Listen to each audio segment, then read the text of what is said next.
marka waxaan sheegaynaa natiijadii goob kasta oo taalink lagu sameeyo la isku dariyo masala Hargeysa kale waxa jooga xusbi kasta wuxuu jooga muraaqibiinka ah oo wakiil xusbi ah 4 iyo 6 iyo 10 muraaqib ayaa jooga oo laba shift isbedelaya markiiba 8 baa gelaysa waxay eegayaan wixii si taalig isku darka loo sameeyo marka halkaasi waa nadiif wixii ay cudhashay kulmiye helay wadana helay la isku dariyaa halkaasa ay markaan suginaa degmana uu soo baxaya insha Allah taala degmana ayaa uu soo baxaya marka dabana gobolka marka loo talaabo MPyada waxay libaanada jeex togdheer saas uu soo baxaya insha Allah natiijadu mid baan doonayaa inuu sheego dadka reer Soomaaliland waxa weeye annaga asxaabtu wax allaah wax saameyn ku leedahay doorashadaas ma jirto waxa weeye marka la tiriyo waxa la oranayaa mesela deegaanka Hargeysa kale ma imisa ka codaysay waxa la oranayaa mesela 170,000 ayaa deegaankii codeeyay districtga Hargeysa waxa la oranayaa 170,000 imisa musharaxa 17 ka loo qaybinaya waxa noqonaya marka value kursiga Hargeysa ee deegaanku 10,000 noqonaya 10,000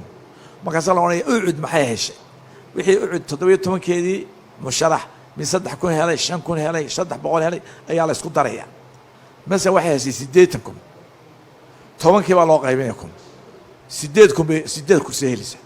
marka anagu wax aanu jajab qaybinaa haddaan nahay xusbiyada oo gacan ku leenahay horta ma jirto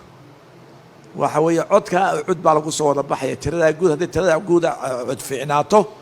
qayb li waxbay ka qaadaysa tirada guud ee isdiiwaan saasoo kale weeye baarlamaankana haddii 20,000 ay ka codayso 400 codayso oo baarlamaanka ah Hargeysa Maroodijeex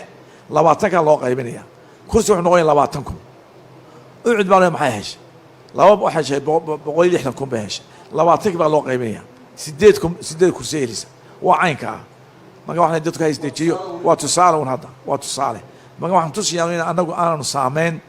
xusbigu aanu ku leeyahay cidna ma ridi karaan cidna ma soo deyn karaan anagu waxaan leenahay awood waxa inaan sharaxno chance waa disinay nasiibkiina ka qaata ma jiro wax fraud oo ka dhacayana taana idin bala qaaday waxa loo kala cod badanaya si dadkoodu taageerayaasha u soo kala cod bixiyeen isu 10 out wax la yiraahdo oo kala batay saas weeyaan otomaatig waa hawshu ay badan tahay oo laba istul saaran ilaa 9 ilaa kun qof oo dhow ayaa la tirinaya marka hada uu dhamasay it will take 2 days tomorrow insha Allah ta'ala xafiliyana in ka falxana doono daxilku xusaanaya laba qolo xusaanayahay mas'uuliyadu saaran tahay asxaabta qaranka iyo komishanka waxaan ka codsanaynaa